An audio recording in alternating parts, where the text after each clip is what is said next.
అందరికీ స్వాగతం. ఇది చిన్నారి స్టోరీస్. చిన్నారుల కోసం మధురమైన కథలు, సరదా గాథలు, ఊహల లోకంలోకి తీసుకెళ్లే మంత్రిముగ్ధమైన ప్రయాణం. ప్రతిరోజు కొత్త కథ, కొత్త ఆనందం.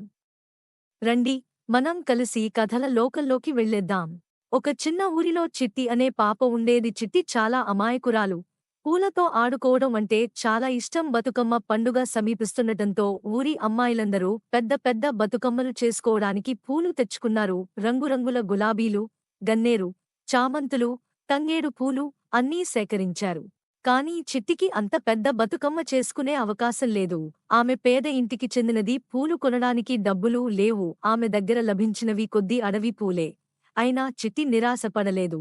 ఆ చిన్న పూలను ఎంతో ప్రేమగా సేకరించి తాను చేయగలిగినంత చిన్న బతుకమ్మ తయారు చేసింది. ఆ బతుకమ్మ చిన్నదే కాని ఎంతో అందంగా ఉంది. బతుకమ్మ పండుగ రోజు వచ్చింది. ఊరి అమ్మాయిలందరూ తమ తమ బతుకమ్మలను మోసుకుని నది దగ్గరికి బయలుదేరారు. వాళ్ల బతుకమ్మలు ఎంత పెద్దవో, ఎంత అలంకరించబడ్డవో! చిట్టి మాత్రం తన చిన్న బతుకమ్మను మోసుకుని వారితో కలిసి నడిచింది. మొదట్లో కొందరు అమ్మాయిలు నవ్వారు.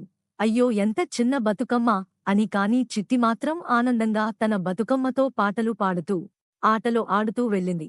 చివరికి నది దగ్గరకు చేరుకున్నాక అందరూ తమ బతుకమ్మలను నీటిలో నింపారు. పెద్ద పెద్ద బతుకమ్మల మధ్యలో చిట్టి చిన్న బతుకమ్మ కూడా నీటిలో తేలుతూ వెలిగిపోయింది. ఆ అమాయకత్వం, ఆ పవిత్రమైన మనసు చూసి అందరి హృదయాలు హత్తుకున్నాయి. అక్కడ ఉన్న పెద్దవాళ్లు చెప్పారు, పిల్లలు గుర్తుంచుకోండి, బతుకమ్మ ఎంత పెద్దదో కాదు, దానిని చేసే మనసు ఎంత పవిత్రమో అదే ముఖ్యమని. చిట్టి చేసిన చిన్న బతుకమ్మే నిజంగా గొప్పది అని. అప్పటినుంచి ఆ ఊరిలో చిన్న చిన్న పాపలు తయారు చేసే బతుకమ్మలను అందరూ ప్రేమగా చిట్టి బతుకమ్మ అని పిలుస్తూ వచ్చారు.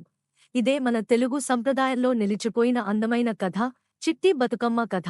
మా కథ మీకు నచ్చినట్టయితే ఈ వీడియోని లైక్ చేయండి. మీ ఒక్క లైక్ మాకు ఇంకొన్ని స్టోరీస్ వచ్చేలా చేస్తుంది. ఈ కథల గురించి మీ అభిప్రాయాన్ని కామెంట్స్ రూపంలో తెలియజేయండి. నెక్స్ట్ వీడియోలో ఇంకో కొత్త కథతో కలుద్దాం. థాంక్యూ.